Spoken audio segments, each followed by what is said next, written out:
How you doing, sir? Yeah, good. Good, man. Yeah. Super nice to have you back. I think it was about 2 years ago when you were here first time. Yeah. So exactly. We're going to pick it up where we left off. So it is. What is going on? What is going on? What is coming? As my daughter said this morning, what's up? What is up? What is up is going down. And what is up there is like a higher consciousness. Could we say that? I think we can. I think the true nature of ours is higher consciousness. As we call it higher consciousness, I say it's just the nature of our spirit to be everywhere in the brain, in the deepest of our physiology, capable to interact with our brain and command our bodies into the subconscious so much that we are able to make the subconscious conscious and to become capable of going into the brain, into the deepest. It's what I've shown. Since the last time, I did some new research, not some, real good research, neurological research, wherein they had 74 people talking about the deepest of the brain. The moral of this story now, to begin with, is if you go into the deepest, then you have passed all the layers.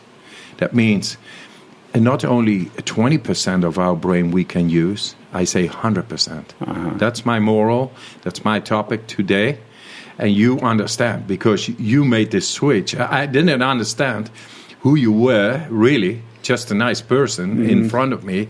We talk and we go into the depth like natural.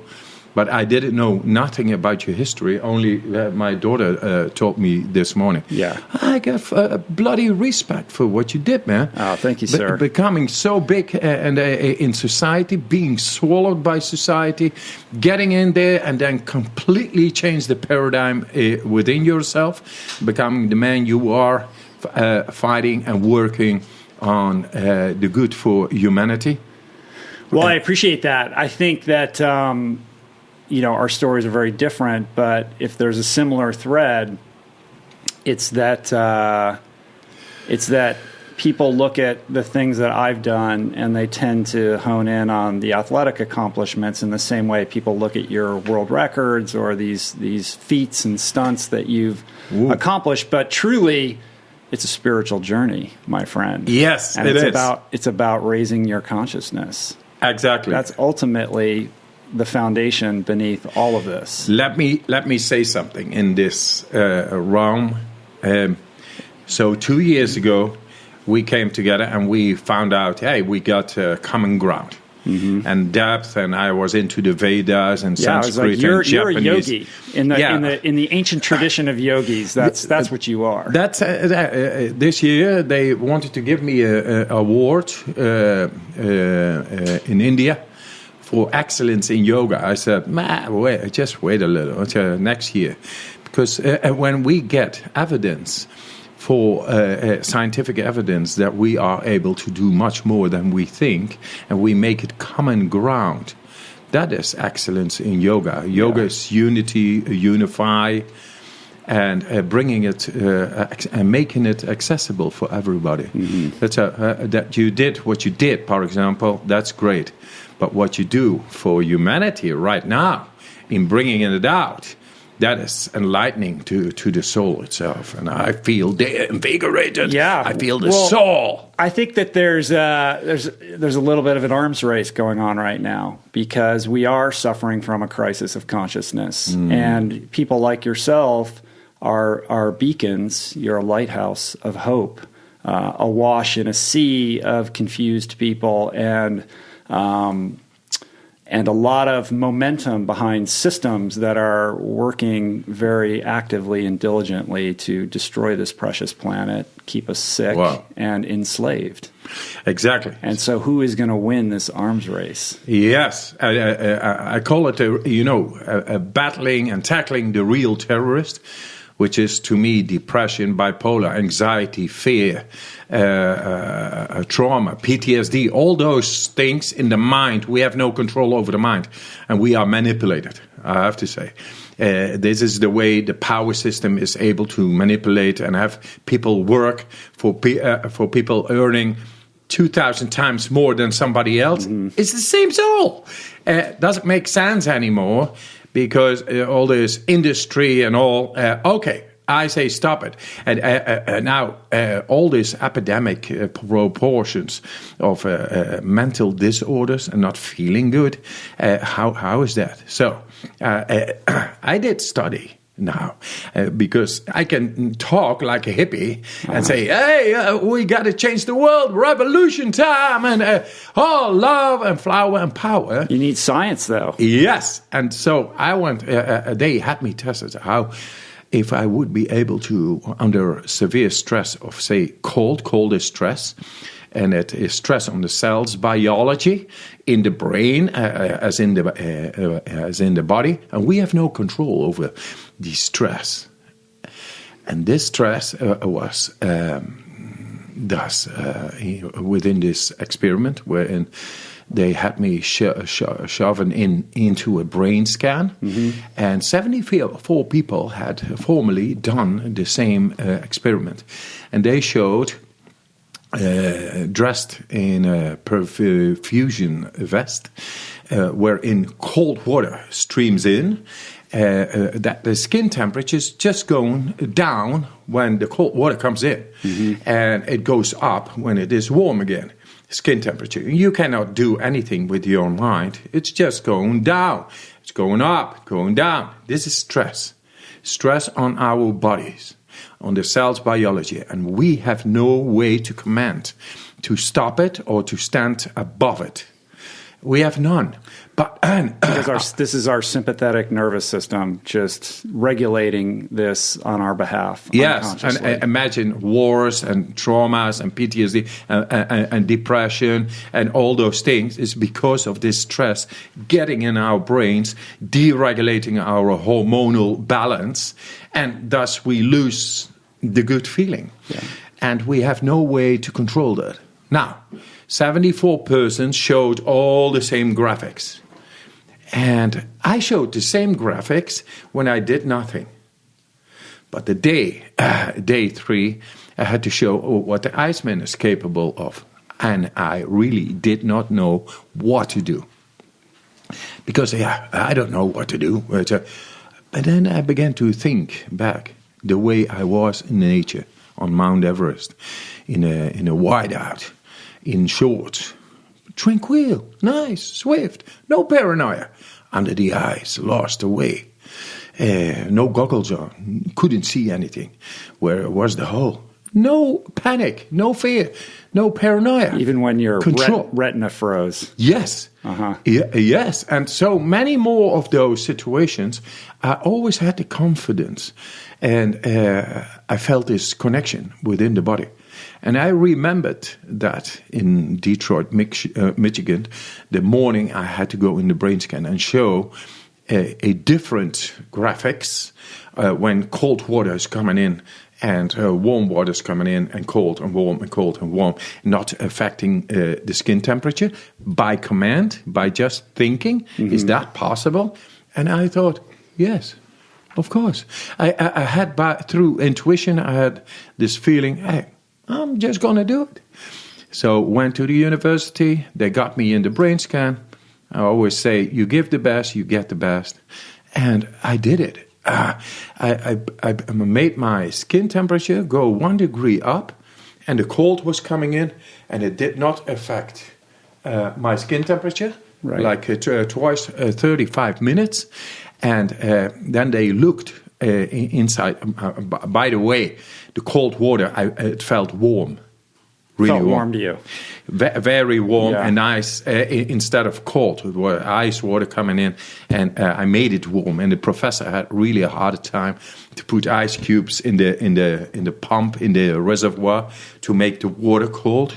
Because I was warming the water up just by thought. I was not able to breathe deep or to contract the muscles because you see blurred visions, images on the brain scan. So I read about this study. There was an article on Smithsonian where they kind of described this. And as I understand it, you were in this suit where they could pump water like to cover your skin. It could be cold, it could be warm, and they slid you into an MRI. So they were scanning everything as they were putting this either cold or warm water into this suit, and then measuring how you were reacting to this. Is that exactly what went down? So that's what we and the cold represents stress on the cell's biology. And you normally you have no way to deal with that stress, so you just let it go. It comes in cold and then warm, cold, warm, cold, warm, and we have no way to outbalance it or to transcend the elements working on the body, not with the mind. But there I show to go and transcend it, transcend the impact on the body. And not only my body became warm, like really warm there in those areas, they looked up in the brain. And what they saw with the 74 people is that when stress comes in, and that's regular stress, can be anything, emotional stress, heat, cold, oxidative stress through stress of daily life, and all, it all has an effect on our being, on our physiology. And normally we are not able, just by thinking, to make that stress go away. So this is the way it works in the brain. When stress comes in and the prefrontal cortex, there is a lot of activation. That's your consciousness, your direct here and now consciousness. It's cold, very activated. Insula, which is activated when in deep meditation or when you feel really relaxed, very inactive at the moment when there is stress going on. Now, that is what normally works in the graphics. And then they looked in my brain, and they saw that the prefrontal cortex was completely shut down, and the insula was really on. Not only, so while being under stress, I was in deep meditation. Like the result of deep meditation is insular activation. It's like euphoric. And then they saw another thing, and that is actually something innate but unknown to science. Is the periaqueductal gray hemisphere, which is part of the brainstem. The deepest is between the spine, ganglia, and the brain. It's where it all begins. The very primitive brain is it's where created the opioids and the cannabinoids. Right. And they, in case of stress, say depression, or danger, or cold, or impact, then you need opioids and cannabinoids to make the unpleasant feeling and can go very extreme into pain and into feeling bad about yourself. And you don't feel the euphoria anymore. At that moment, we have an innate capacity to downregulate the imbalance and make it right again by the wrong feeling deriving from imbalance, hormonal, becoming depressed or feeling bad, anxiety, fear, PTSD, trauma, anything in the brain. Now we found the pathway to break the cycle of feeling bad, the loop, and get euphoric hormones in, cannabinoids, plus pain cycle we drop through bringing in opioids. And that is, they say, we found compelling evidence of the key components of the autonomic processes. Autonomic is normally outside of our will. Ability to control. And now we have found them, autonomic processes in the brain related to mood regulation. They say it's a transformational technique that will change mental health care. And that's what we want. If we go back to the beginning of our conversation, We want to be spiritual. We want to have depth. Spirituality is presence of your deeper brain within your willful control, because everybody wants to be happy, strong, and healthy, but nobody knows. But it is innate to feel that way. And we are wrongly schooled in the primary school and then the college and the universities. And now we show actually that everybody has an innate capacity and should not be lost on the way by cognitive, like the surface of the brain, input of information, cognitive information, and doing nothing with the deeper parts of the brain. Yeah. You know what happens? 25% more blood flow goes to the surface of the brain chronically. Logically, the rest is just surviving, stand by, but not developing. And there is our just sense of just being. And we talk about 5 senses. This is the way we have learned to be. But there are 3 senses more, like the 6th sense, the 7th, and the 8th. What's the 7th and the 8th? The 7th is the proprioception, is the immune system. The immune system in the depth. And we have shown that already 6 years ago, first time in medical history to go into the sympathetic and parasympathetic nervous system, activating the innate immune system, not only even into the bone marrow, which represents the specific immune system, the B cells, T cells, and direct answer on an intruder coming in. Could be a virus, bacteria. Yeah, this is the study this study you're talking about is the one where you and a cohort of individuals were injected with the E. coli endotoxin. E. coli right? endotoxemia. And for people that are new that didn't listen to the first time or aren't familiar with you, like explain that experiment, because that bends a lot of minds. Yes, that actually is so. The 7th neurological network is the proprioception, and there's this past 6th sense. We got a absolute possible innate control. We just need to awaken that. It is a network inside, and that makes us able to activate the deepest of the immune system when it's necessary. We as mammals in nature would die if we would be like for days in a bed somewhere, you know. We have this innate control, but because of our behavior, we lost the connection. And this deep connection I took on by E. coli bacteria injected, and I showed for the first time to have a control over the sympathetic, over the autonomic nervous system related to the immune system, which goes logically very deeper than normally considered. And in medical history, thought of this is not possible to be done by humans. But this man he's the Iceman. He does strange things in nature. Yeah, he is an exception that confirms the rule. And I said, no, everybody is able to do this. This is natural. And so I took this cohort of people, and within 4 days, I had them there. We were walking in the nature, in shorts, in freezing temperatures. We danced our socks off on the top, and everybody was able to be there at minus 27 centigrade, which is really freezing cold, far below zero, and we were dancing. There I recognized these guys are ready to take on the bacteria, which normally makes people very sick, and they will be able to battle it within a quarter of an hour or something. And 4 days later, they were in the hospital. And they did the breathing exercises, and they got their focus, which is neurology, is power.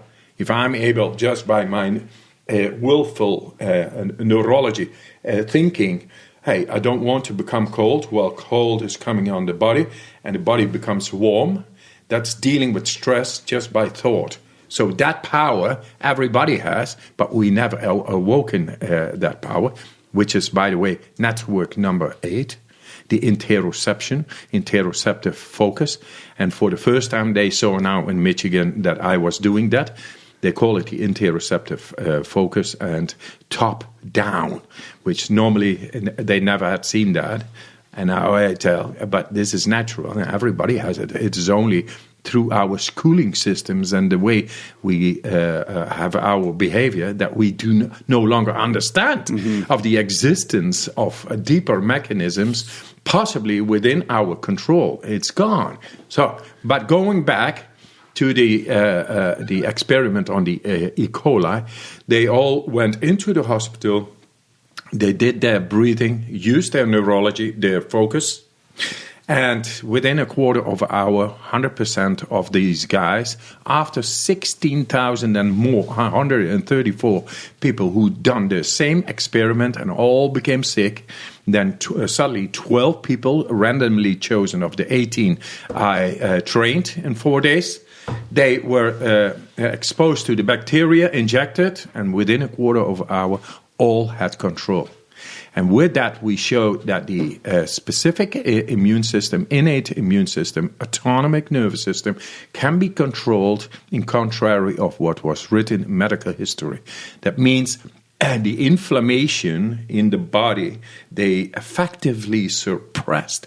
And inflammation is the cause of any disease. Network number 7. Well, a couple observations here. I mean, the first remarkable thing is that you trained these people for just 4 days, right? Yes. With your techniques. And that's all that was required for them to combat this endotoxin and fend it off. Yes.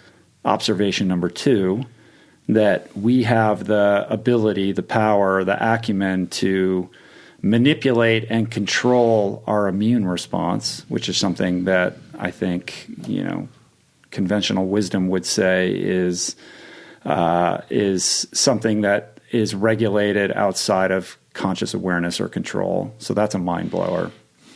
And then the third thing being that, and this goes back to the MRI study with you in this suit, that through certain techniques and focus and meditation practices, that you could cause or instigate your body to release its own opioids, endogenous opioids and cannabinoids to combat the pain response, or what exactly is that doing? The pain and the feeling. Mm-hmm. So euphoric feelings come from cannabinoids.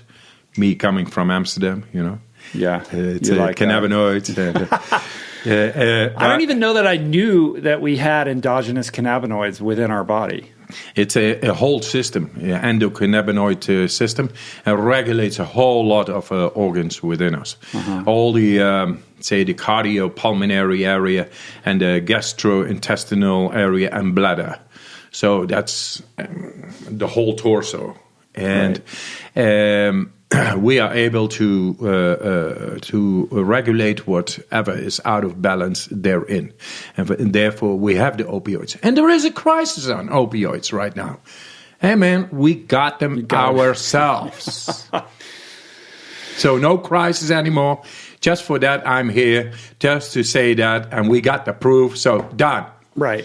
All right. So, next podcast. We did it. We're over. Yeah.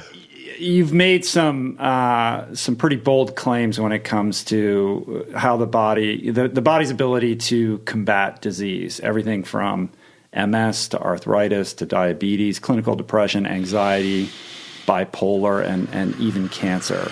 And I think a lot of people, when they hear, especially when they hear about cancer. I had to be very, if you say cancer, very diligent and very careful.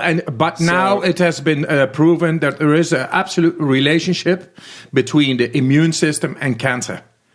And now I can say we in the immune system are very able to activate the deepest of the immune system.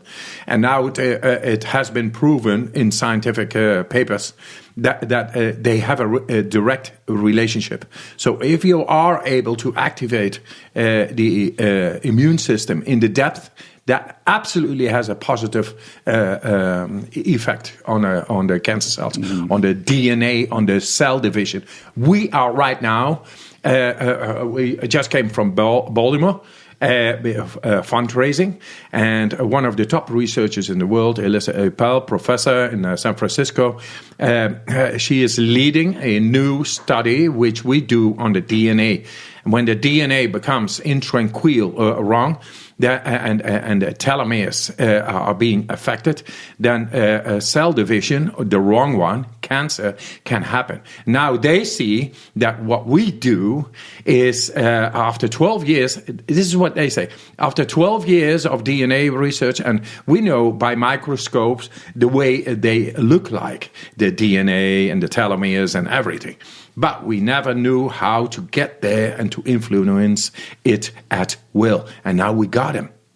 So they are into the study. It's been endorsed by the John W. Brick Foundation, Mental Health Care, and 1.2 million, I think, in San Francisco on this method. Yeah, I saw a tweet that you just put out the other day. So you just basically somebody's donating $1.2 million to this research. Yeah, because it's credible. Because what we show is that we are able to beat inflammation. Inflammation is the cause for deregulation in the body anyway, right. and one of the deregulations is cancer. And I don't say directly now we got the cure for cancer, no, but we got more than probable cause to make these studies and endorse it and show that nature has the answer. And we have to look inside of our own inner nature, the neurology of the awareness and our breathing. We have become not natural, disconnected, and therefore we get all these problems. If we go back, we will be able, after millions of years of development of our physiology, to down-regulate what is out of balance, back into balance, in the core, and have a absolute sense of control. I think what's super interesting about you is that what you're preaching and teaching and the impact that you're having, these are very simple techniques. Yes. And we're going to get into what they are specifically in a minute. But essentially, it's a call to return to our natural state, to live more primal lives, to be more connected to nature, to connect with the breath, and to what it means to truly, historically, live in the world in the most ancient sense of what it means to be human. And that message is butting up against the intellectualization of science, and I think it's difficult to digest for somebody who's in the medical profession who's like, listen, this guy's out here ranting and raving, and yeah, he's some kind of crazy outlier, but let's stick to the microscope, because here's what we have, and we're developing these drugs, and this is truly the path forward. So these are two very different approaches, one that resides very much in the mind, and yours, which is based on experience and things like the heart and love and spiritual connection, which are ephemeral concepts that a lot of people have a hard time, sort of wrapping their heads around and embracing. So this is another one of the arms races that we're experiencing at the moment. Exactly. And I say we have to get back to the tribe feeling. People who are lonely, for example, their white blood cells get deteriorated. And people who are in a tribe, the family, the structure, it's perfectly outbalanced through nature, through millions of years. We got disconnected within the family, and now all the world is connected. We are one tribe now. The tribe before had no hospitals, had no pharmacies, had no industrialization or whatever. They could cope with any impact. Therefore, we had the elders.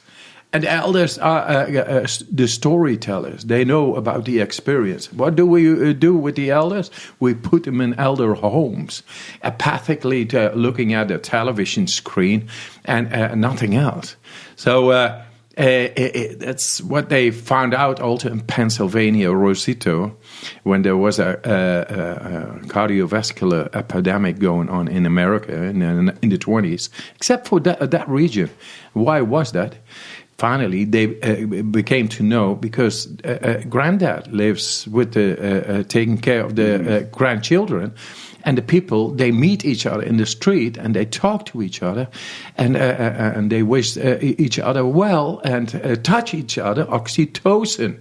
And if the love gets into the body, into the biochemistry, then the good things happen neurologically, igniting the right hormones in the body. This is the way we were built.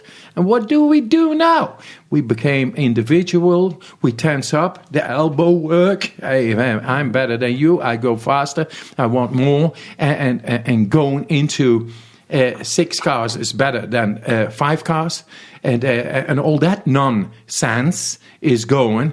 And I say what we are unconditionally already present within us is the ability to become happy, strong, and healthy. And when we are able to bring back that natural knowledge with sense, you don't need 2 cars because you're already happy. You're with your family and the way nature meant it to be. And there you really become powerful. Now it is time to use our neurology, our consciousness, to tap into the deepest part of that part of the brain which we lost connection with. And we got him. I can tell you, we got him. We're going to tackle this real terrorist of ours, which is the same for everybody. Depression, bad feelings, anxiety, fear, PTSD, trauma, bipolar, anything you can come up with. We found a way to tackle that with euphoric hormones and pain-killing hormones. It's all there. And we got them inside, and we are built to be able to use it any time. And with that, we get away from this fear-based thinking to control. But otherwise, I don't have the things to compensate my bad feeling or my insecurity, my fear-based thinking. It's gone. And you live with everybody, and you wish well to everybody. Non-sentimental, because your energy is right. It emanates from the core instead of from the brain. That's very threatening to the matrix. Yes. You know? I mean, it is an inside job. It requires you to look within. And that's very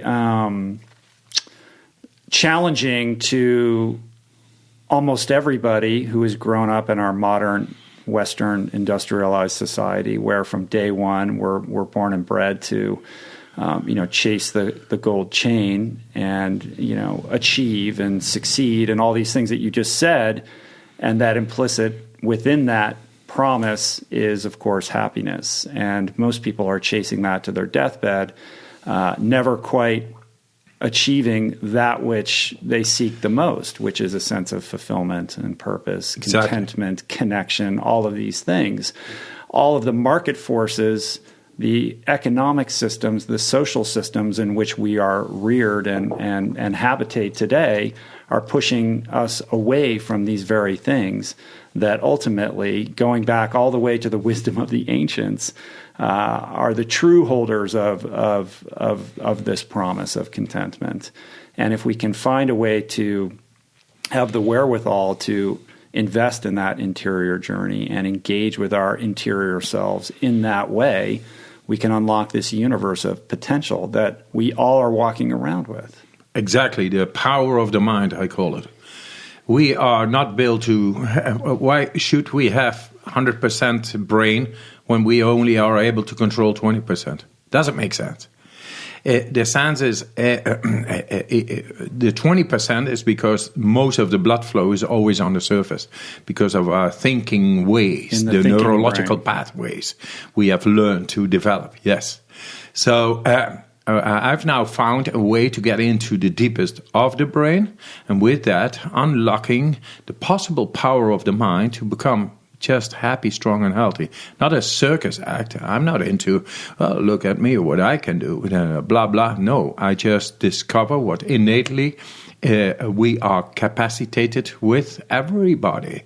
And there is the unconditional love, the unconditional love composed by the guarantee to activate anything that makes you happy, strong, and healthy. Happiness is hormones, euphoric hormones.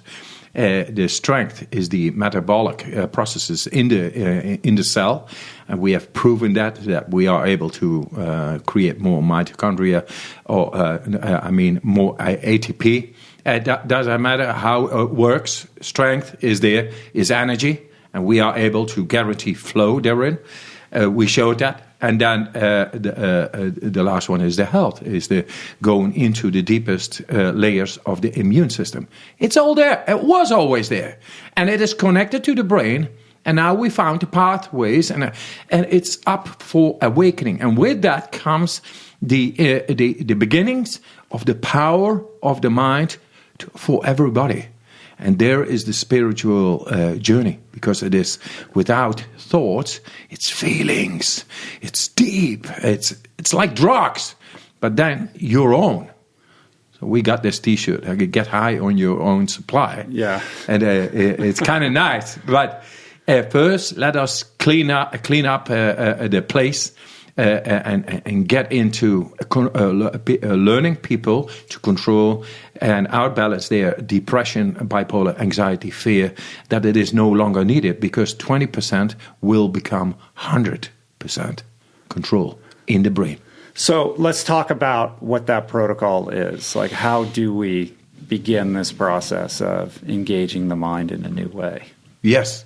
So there, I came up with these things because I didn't find it in no books. So I went into nature, and in nature, you have no words. It's not written when I'm in a whiteout. But I feel suddenly, instead of thought of paranoid, and anxiety and fear, because there's a whiteout, I'm in my shorts, and there's less than half the oxygen present, and nobody's around, and I can't see anything but white ice and rocks. And there I am for hours.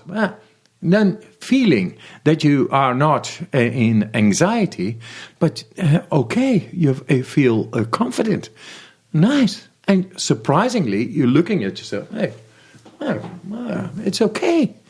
This power is part of the power of the mind, which is able, through intuition, orientation deeper than our normal senses, the sixth sense,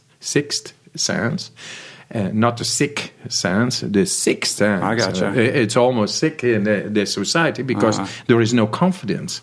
Confidence is part of the sixth sense. Confidence comes when you have control within your own brain. Past the normal sensorical perception, you got images and feelings. Sixth sense is able to go into the future, because it has no time-space perception. It is different, but it's there. And you learned when it's simply there, not because your logic says so, no, but because it is there and you trust it. Then you feel confident, and it makes the right calculations. And this is what happened there. I felt confident. I began to walk, and my orientation, GPS, anything is great working. Even in a whiteout, 3 hours later, I arrived in an advanced base camp and was received by Tibetans, and they must have seen a crazy pilgrim, a white man coming out of a whiteout. But they gave me tea and butter. When? So where and when was this? 2007 on Everest. Oh, this is your Everest. Okay, yeah. Yes, so, part of the Everest. I gotcha. Okay. So yeah, that's when you made it all the way up to the death zone with basically just in shorts. Yes. No shirt, right? And then you had a foot injury or something like that prevented you from going all the way to the top. But thing is, I learned to get into different consciousness altogether by going into nature, because it wasn't in the books what I tried to find. I want to find the soul. I want to find enlightenment. And the world is proven to be a place where it is not, and where they ignore the soul's presence. It's all about profits and power and tension and stress and dominating and exploiting and polluting. That is what is going on. This big monster, I think we are like dragon slayers. We go for the right tools and then go ahead. We go past our fear and turn the wheel and make effective tools and bring it out to the world, that there is light in the world, that there is a soul in the world, and that we have a capacity to get rid of this manipulative control and to find the deepest sense of control over ourselves, because we own really our own brain. We are the owners of our happiness, strength, and health. Dave Asprey asked me in his podcast, Wim, what is enlightenment? And please tell it in was somebody else too. And he say it in one sentence. I said, just be happy, strong, and healthy, and the rest is bullshit. The soul, it's time for the soul to be here and guaranteed. And as I say, past any politics and bollocks and power and this and culture and tradition and religion, the mother in Baghdad is the same as in New York. They just want to guarantee for their children happiness, strength, and health. And now, because nobody was listening, everybody indulging into religion and differences instead of the equal side of our all, we just want to love our kids, wasn't it? So that's what we want to, and that's what we need to stand up and say, go through science, no speculation anymore. The time you had to speculate and to show your differences with all the respect, it only kills. It gives a bad quality of life, no health, depression, and people earning irrational amounts of money, and the other one not. I see people homeless here, and I think, hey man, it's still on. So until it is not solved that the unconditional love, which everybody should owe, like and owning their own mind, we have to keep on, Rich, and stand up, because fuck the past. What I all did and made our genetical way of thinking through epigenetics becomes genetics, and now we are stuck in the marsh, and we got to solve it. Yes, that's what we do. We stand up and we say no to war, no to disease, no to depression. We say yes to happiness, strength, and health, and we prove it through science. And that's makes us men. Yeah, that's powerful. We're in strange times right now. We are connected in ways that we never have been historically, but that connection is digital. It's temporal. It's not real. Meanwhile, we're more divided than ever, certainly politically. We have retreated to our respective silos and tribes, and we love to shoot arrows at each other. And signal to our respective tribe members that we're a member in good standing, while spending a lot of energy distinguishing ourselves from the other, from them, from the bad guy, whoever that is. And this is reaching peak levels that I've never seen in my lifetime. And this call to return to our natural state, this idea that the mother in New York and the mother in Baghdad are truly one.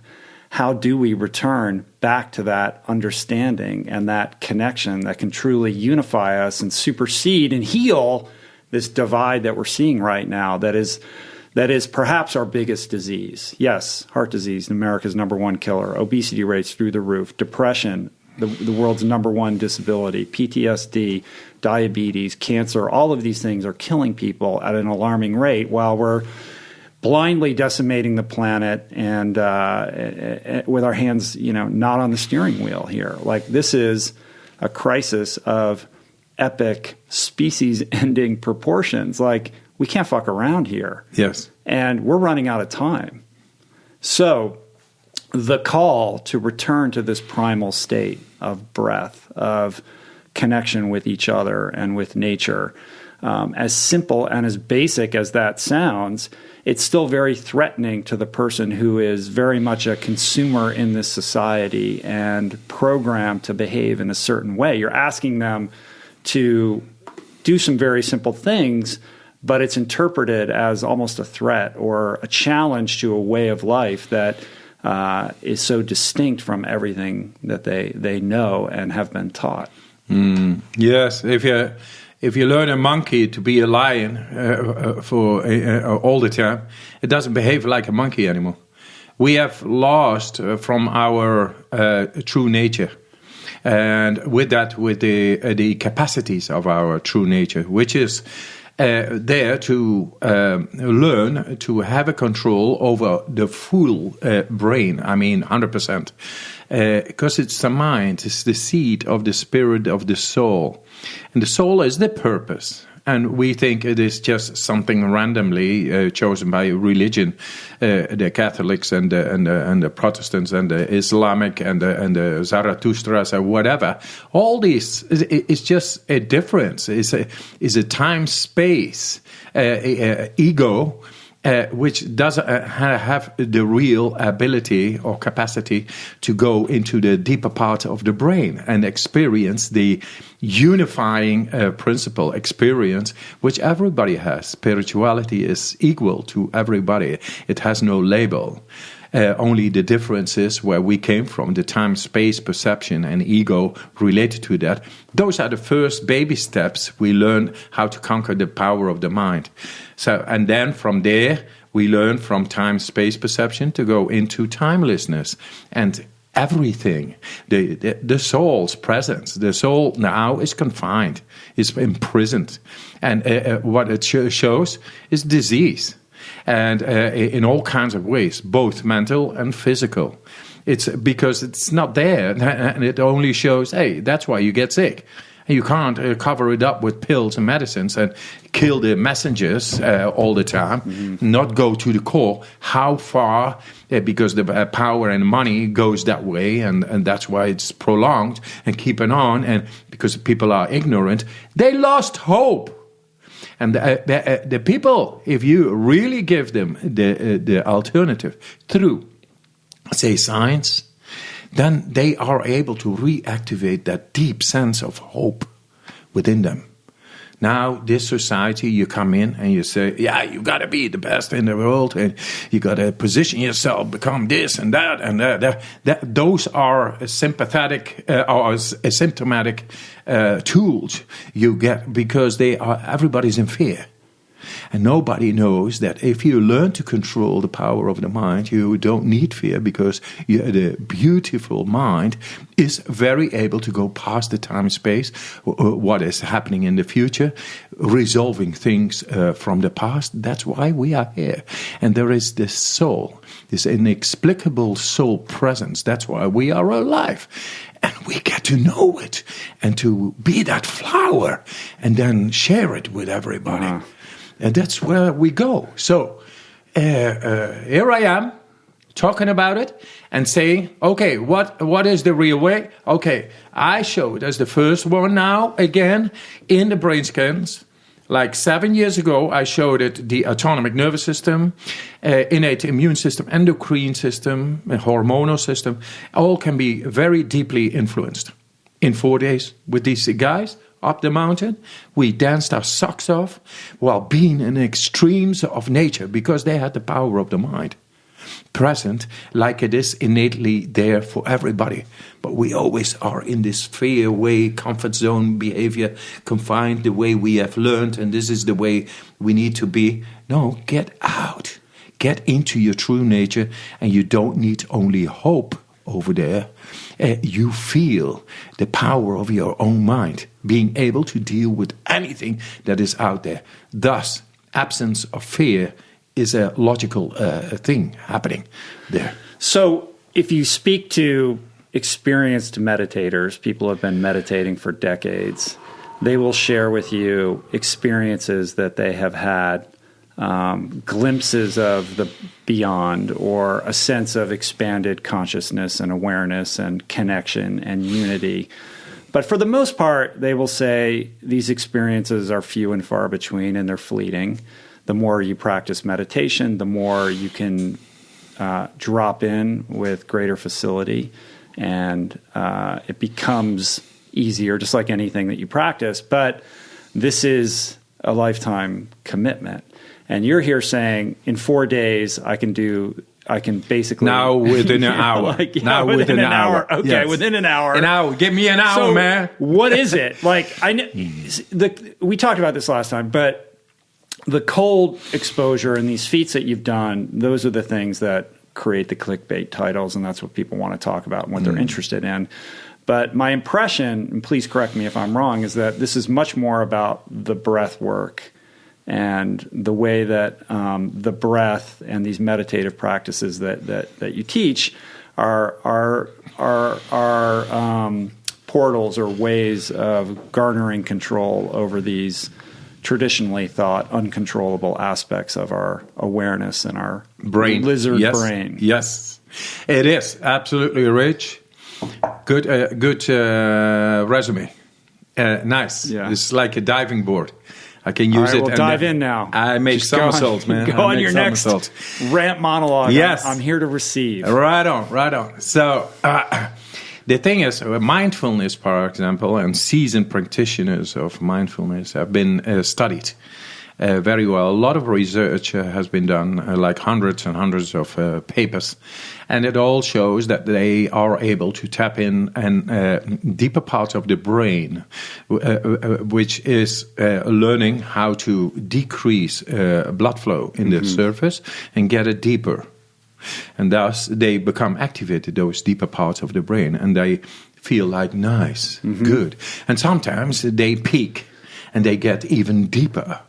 And that deepest part is the brainstem, but that's rare. And now the professors, after looking in the brain scans and looking in my brain, and part of my joke, but they found compelling evidence that I possess brain activity in the brain scan. That's a joke. The thing is, your brain is actually working. Yeah. It is. It's not new anymore. One. It's not new anymore. Okay. Secondhand. Thing is, they said the part of the brain you made robustly activate. We never see that even with seasoned practitioners in mindfulness.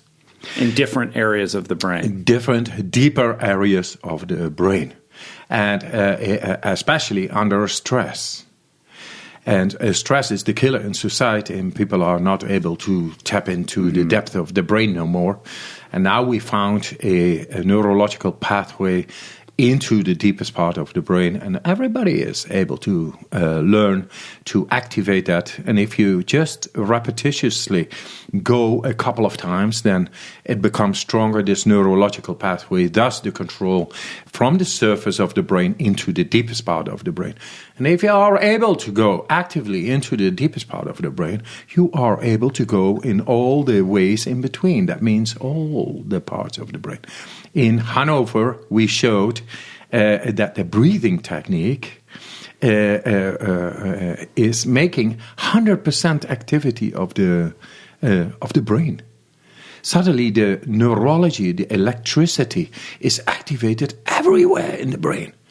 It's a disco, and the dance is only beginning with when you are able to bring 25%. A dominant blood flow only in the surface of the brain, but now everywhere, then the activation of the powers related to those parts of the brain are within our control and will. How much of that becomes under the aegis of conscious control versus the activation then setting in motion some kind of autonomous processes that stimulate the immune response in the best and most healthy way? Like, what is the awareness level in terms of what's going on? Like, are you consciously, like when you're in the MRI and they're shooting the cold water and you can't really do the breath work, but you're, I presume, entering into a meditative state. Like, how much are you, is it like an effort-based thing, or is it something that because of your history of doing this, that your body just suddenly knows what to do? Like, I'm trying to understand, like, yes. For somebody who's listening to this, who's coming in brand new and doesn't really understand what we're talking about here, like, break this down into little chunks so people can really get a sense of what the experience is like. I thought it was going to be very difficult in the brain scan to show active, say, commanding from the brain, the body, without moving, without muscular activity, without just lying there. Just a thought, here comes the cold. You normally cannot do anything just by thought related to the cold coming on the body, making the body colder, and you cannot do with your thoughts nothing. And I thought it was going to be very difficult, but no, I learned that in nature, in numerous kinds of situations. For example, climbing without gear, steep rocks, getting cramps and thinking away. Or being in a cylinder full of ice. After an hour, I got always this problem with the kidneys. They become too cold. I can think and warm up my body from the inside out just by thinking. Or put a hand in front of an infrared camera, and within a minute, I can make it 10, 12 degrees going up.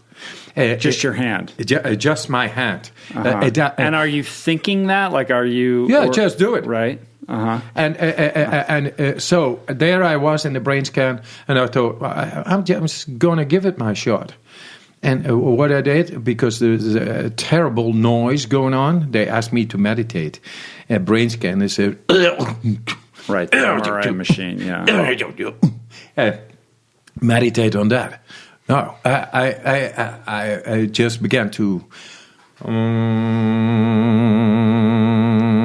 just to have a point of reference of my own brain being there. And what happened is I felt no cold. It became warm.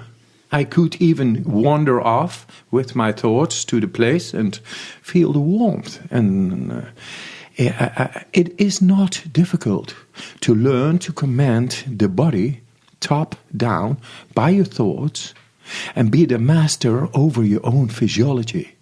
And with that, bringing happiness, strength, and health, or anything that is out of balance, back into balance. That's the power of our mind. And I learned it in nature. And I say, you don't need to climb Mount Everest or go into ice water, all those things. They are just a mirror that it works when you go into regular practice therein about the power of the mind, the neurological pathways. We invest in unhappiness. We invest in the wrong things. We don't want to be not happy. But we not being happy is a result of the oxidative stress within us going through the blood-brain barrier and taking away the balance between the serotonin and dopamine and become depressed. We don't know how to deal with that. But now we found top down, we are the commanders over our hormonal system. When anything is out of balance, and once again, you don't need to go into the extremes. I did that. I was the pioneer. I was the scout. And I say, the enemy is over there. That's the way to tackle it. And here we make it simple. On paper, this is the map, biohacking map. And this is what you got to do instead of going frontal into those enemy lines and losing a whole lot of your life and time and misery going into misery. No, there's the space. And if you just do that, you become in control of yourself. And can it be so easy? It is simplified. It's there. And if you invest into happiness, strength, and health, you are the commander. That is step number 1. Change your paradigm. What's interesting is that because you have done all of these crazy things, swimming 66 meters under the ice cap and climbing Everest, and the intention behind all of those is to draw awareness to the power of the human mind to overcome seemingly insurmountable obstacles. But the crazier the feat, the more easy it becomes for people to just say you're a crazy outlier. That this is. I'm still a crazy outlier, by the way. But what I love about you is every time that argument comes up, you deflect it and say, no, this is like, I do this to show what's possible. I can teach this. This is replicable, and put me in the MRI. Let's do all these studies. Like, you become this guinea pig. I mean, we've only talked about 2 of the many, many studies that you've done that time and time again are showing things that previously we thought to be impossible. And you're getting, what's amazing is you've created this groundswell movement. I mean, I don't know, 5 or 6 years ago, nobody ever heard of you. Now you're veering on becoming a household name. Everybody knows who you are. The Iceman cometh, and you're teaching these practices. You've created this scalable family business where you're now teaching practitioners to teach your methods, and this is creating this spider web that is, expanding exponentially with every day. And it's really cool to see. And you're getting coverage, not just in Vice, but in medical journals. And, people are paying attention to what you're doing. But what I see between the lines is still a reluctance of the traditional medical community to really embrace or pay attention to what you're doing. There was a Rolling Stone article that said something along the lines of like, look, he's done all this stuff and everyone's verifying it and he's done these studies and still he's kind of being ignored. Yes. Right? So exactly. Walk me through that. Yes. Ignorance it's called. And that's the basic of fear-based thinking genetically already for hundreds and possibly thousands of years.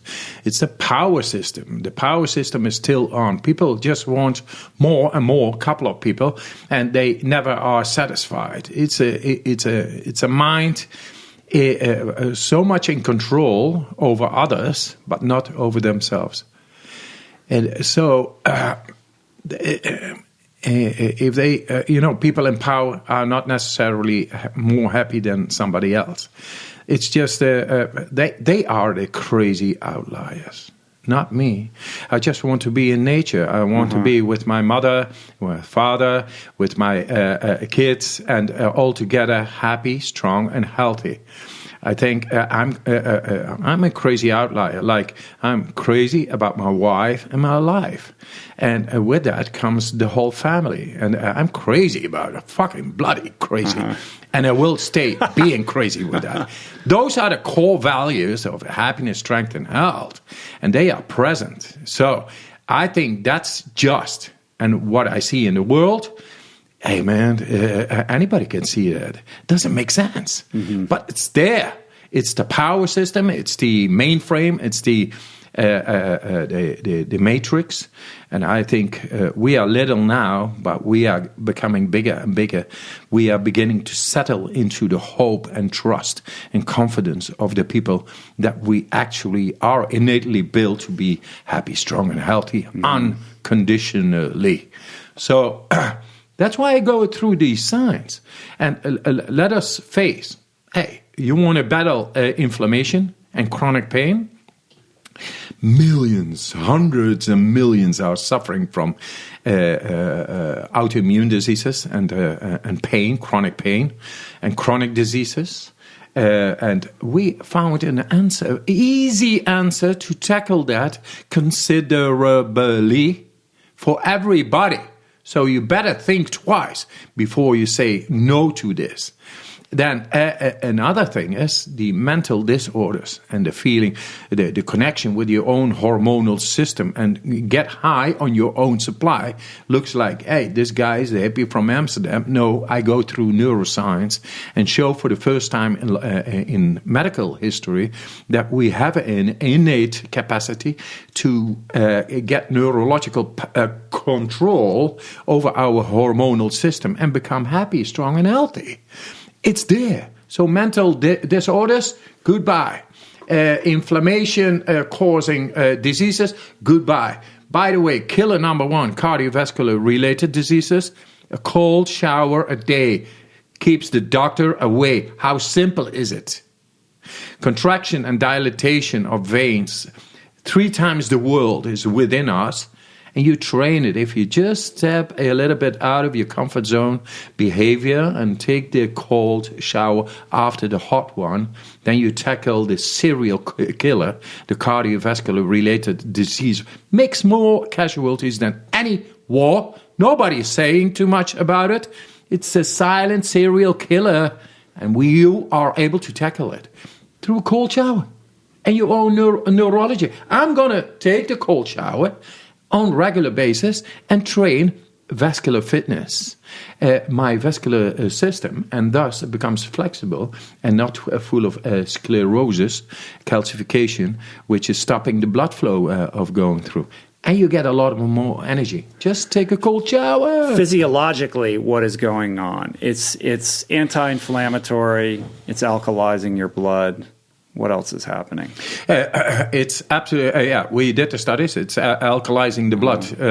We suffer from low, how do you call it? Acidifcation? Our blood. Acidification. Yes, acidification.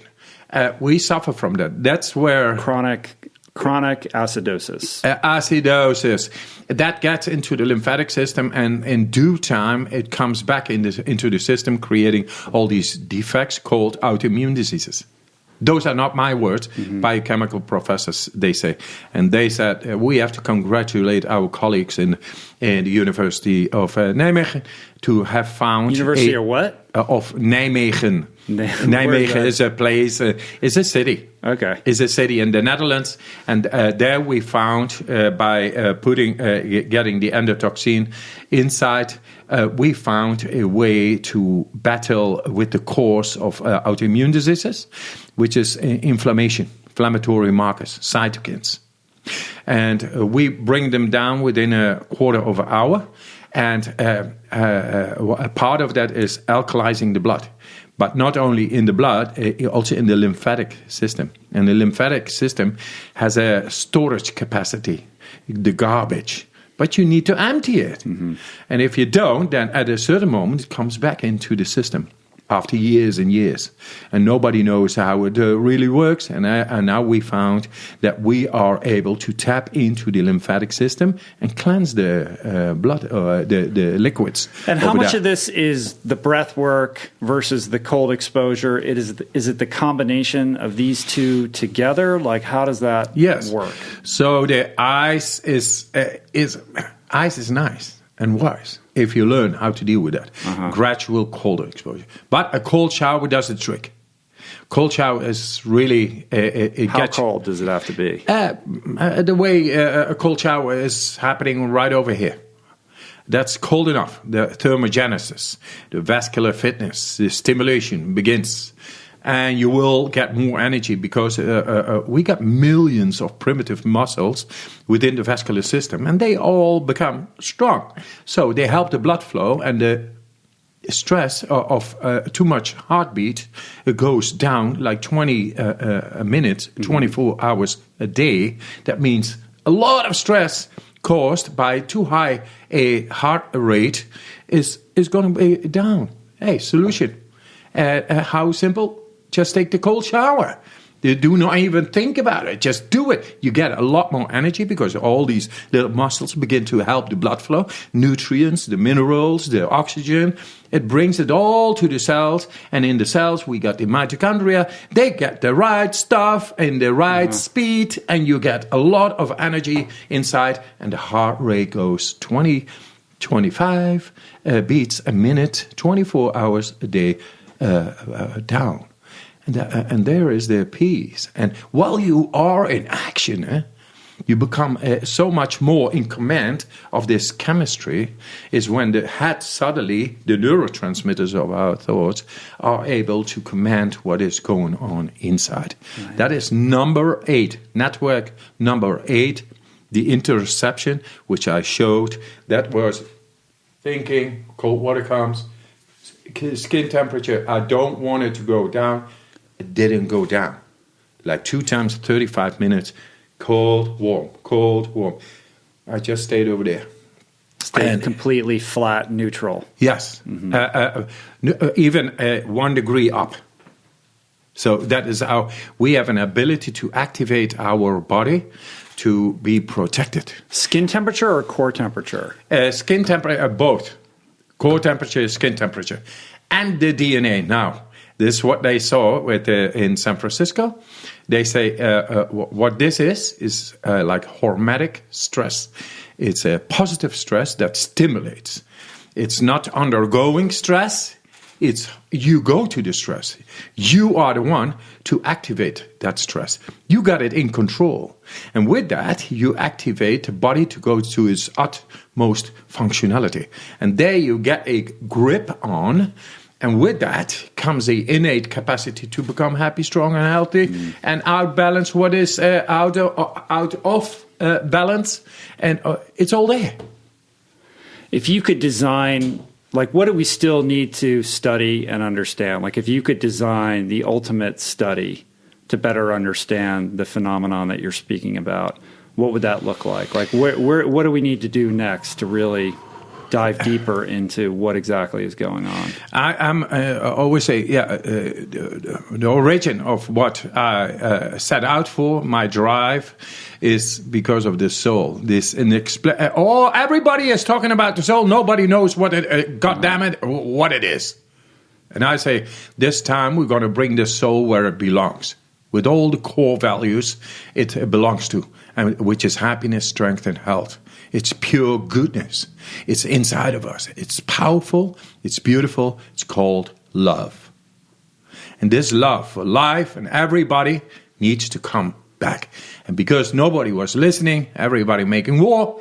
And God is love. And they make war between each other. They kill each other and this and that. You are wrong. We are right. And hey, no. The real experience of spirituality is my aim. I call it's the signs of the soul. But before that happens, we need to show that we are able to tackle seemingly unsolvable matters like depression, bipolar, inflammation, chronic pain, anxiety, fear, PTSD, trauma. Those, the real terrorists, let's tackle that first and then get into the right condition of the DNA, the deepest control over the deepest of the brain, and the deepest of the physiology up till the lymphatic. When everything is being able willfully to be reached and influenced in, nothing remains. The soul is there. And it can be revealed. It can reveal itself to you.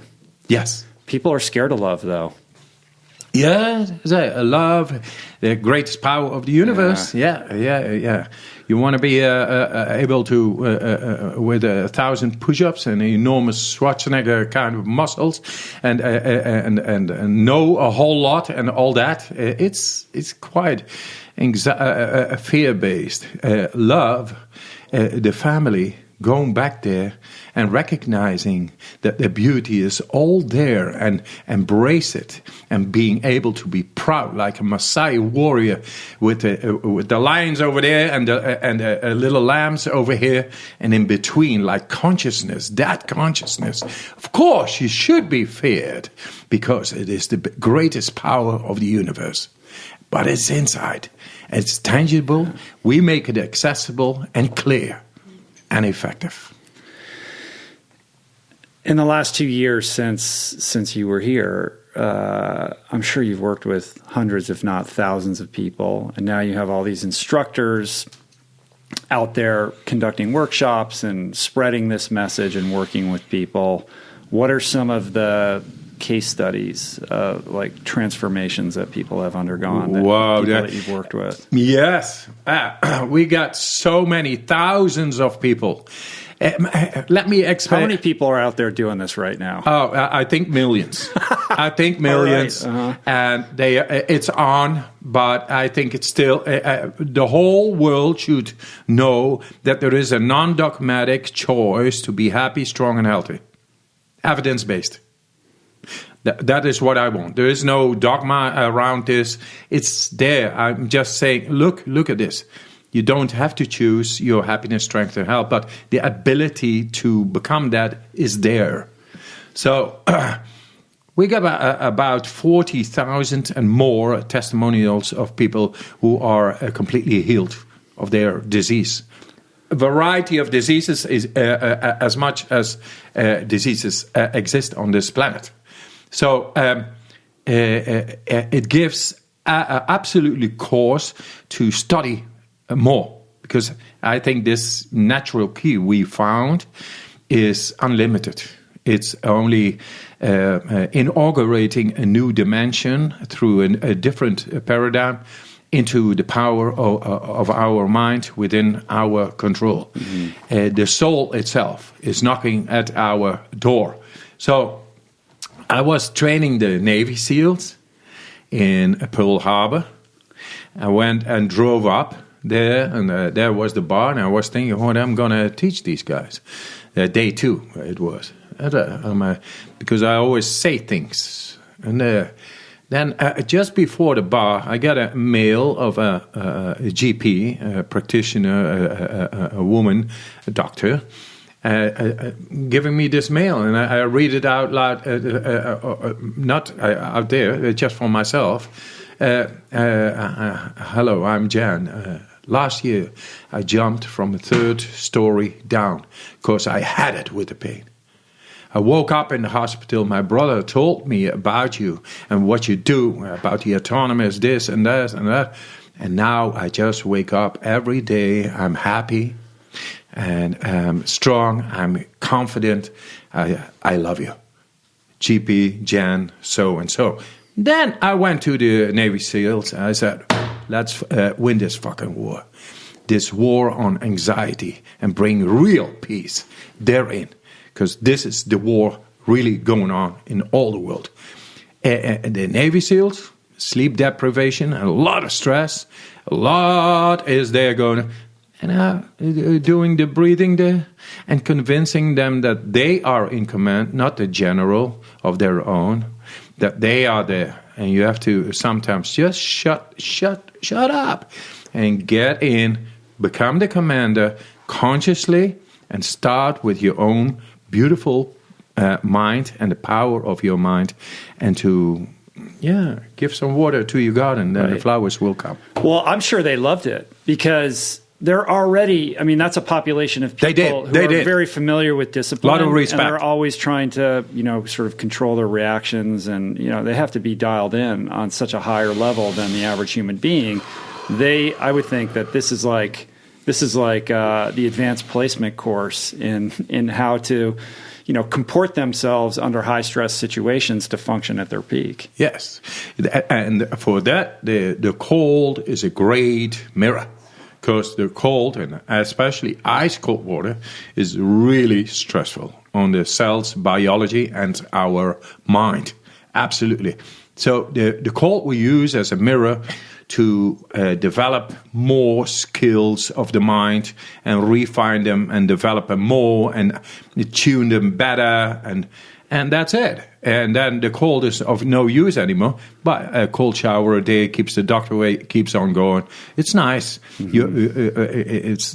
You don't have to take care of your body if you just go into the cold shower, because it will take care of your body. Yeah. Have you or any of these studies looked at the impact of these techniques on addiction? Yes, there are a lot of people who fall in an abyss when they are no longer, addicted, because the substance is gone, and the reactions and actions caused by the substance, they are not being triggered. So the breathing helps greatly. Mm-hmm. To fill up that gap. So, yes. And breathe, if somebody had to choose between the breath work or the cold, or you probably don't even want to make that decision. No, I do. I say the breathing. The way I learned about the breathing is because of the cold. Because what do you do when you go into the cold? That's what you do. You learn to go more into profound breathing, because then you are able to change the chemistry, which is opposing the impact coming in. For that, you need to change the chemistry. It's done by deep breathing. Mm-hmm. Because we wear all the clothes, That's why we become shallow in our breathing. So I say to people, mind about this, that you are building up a deficit of the right chemistry in your body. Just deep breathing and conscious breathing during the day. Sometimes just, it's all for free. It's out there. And you just do consciously. Consciously means the neurology, it goes paired with the chemistry. You learn to really tune in with the right chemistry in your body, making it alkaline to the level of the lymphatic system, the garbage getting out and cleansing. It's all there. And when you're simple. So walk me through like a day in your life. You're traveling all the time. Do you set aside times during the day to do a diligent practice, or is this something that you're just persistently doing throughout the day, like constantly reminding yourself and bringing your awareness back to the breath? Automatically in this conversation, I sometimes just take a deep breath in. And that's it. Only when you let me talk that you could do that. Yes. Right. And, cold showers, I love to take them. And I'm not exaggerating. I'm not, going into more Puritan kind of training, yogic training and abstinence. No, I take it all. I like my beer in the afternoon. Yeah. To drink a nice little beer. Hey, I like it. I'm not a ascetic yogi or any. I can be the ascetic yogi. But that's enough. I don't need to be. I enjoy life. No, you do. I enjoy my kids. You live in the world. You're a man of the. You're not an ascetic. You're not going to be living in the caves in the Himalayas. But when you hear those stories of those yogis who meditate for months on end or become breatharians, are those apocryphal? Do you believe in that? Have you met any of these people? I train the breatharians, for example. Yeah. They have sometimes a loss of energy, and in the cold you need energy. So I train them in the cold. And through the breath work and the neurology of their brain, which is also conditioned within their confines, they are able to gain a whole lot more power over themselves, over the energetic metabolic processes on cell level and all that. Yes, they feel better afterwards. Yeah. So yogis should get out of their caves and begin to teach what they have found instead of being their egotistic little shitty selves. I'm so beautiful. I'm not. No. India right now is calling for me also. So it's like the wise people do not longer only come from the east. It's now here, right here, I look at one. And we bring consciousness and we bring love and understanding to the people. That makes us man, that makes us universal, that makes us eternal. One of the things I love about your story is that it's a very human story. It's almost this Joseph Campbell warrior's path that you've been on that was really birthed out of grief and pain with the passing of your wife. Oh, yes. That kind of led you into this world of self-discovery. And there's a beautiful full circle aspect to this because you're teaching people how to overcome their depression and their grief and their pain and their suicidal ideation. Wow. Because this is lots personal for you. Normally with suicide, now no longer because of this. And exactly what you point out is the full circle. I began in grief. My wife jumped from an 8-story down. I was left alone with 4 kids, no money. There I was. I had to survive. My kids made me survive. Nature healed me. And then I began to see what was the effective mode of it all. And then I was able to transmit this to other people. And then I began, and I had the chance to show it within scientific laboratory settings, experiments, research. I fully was on. And now, the full circle is, if I would have known what I know now, I would have be able to save my own wife. So for those who are in these situations where they are in full despair, of having their beloveds in depression, in bipolar, in complete out of control brain. We got now, and endorsed by science, a way to tap into the brain and make the change.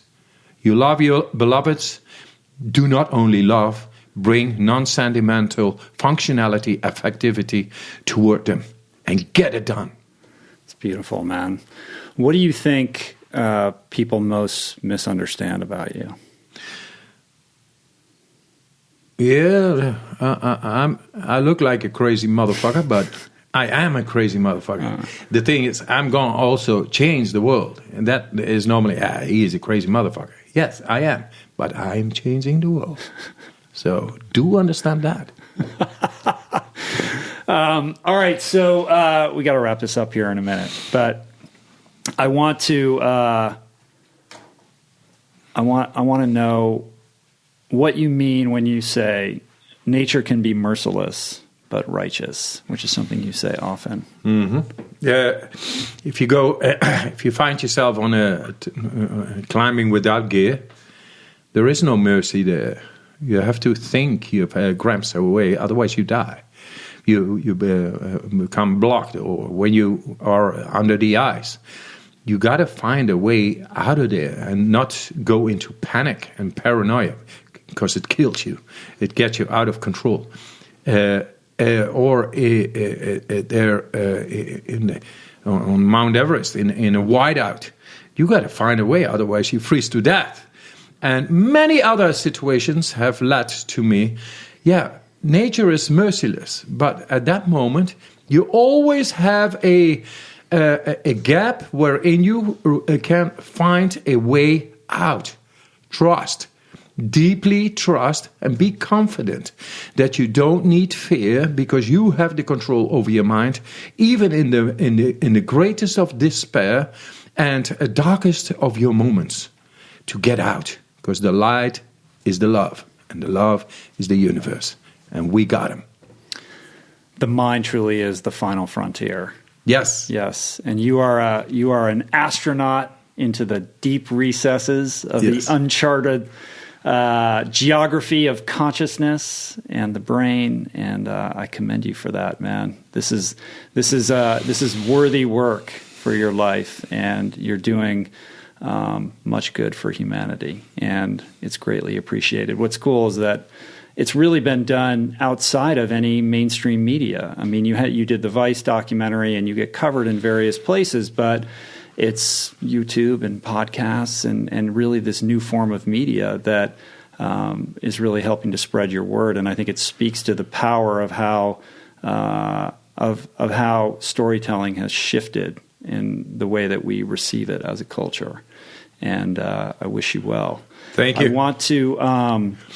After this, will you go out and teach me like a quick breath practice? Yes. That we can share with people? Nice. So for people that are listening to this, we'll put that up on YouTube, and everybody can get a little taste of Wim and the work that he does. I know you guys are on tour right now, and you're teaching workshops. Do you want to let people know where they can find out about that and come and see you and take one of these workshops and blow their minds? Thank you for the space. It's the Wim Hof, that's my name, method. It wasn't me who made that up. It was somebody else, but nice. WimHofMethod.com. We will be in New York, Miami next month, and San Francisco, Los Angeles. Right now we go to Vancouver. And just be there, because when I talk to a crowd, to people, then it's always new. I just relate to what I feel.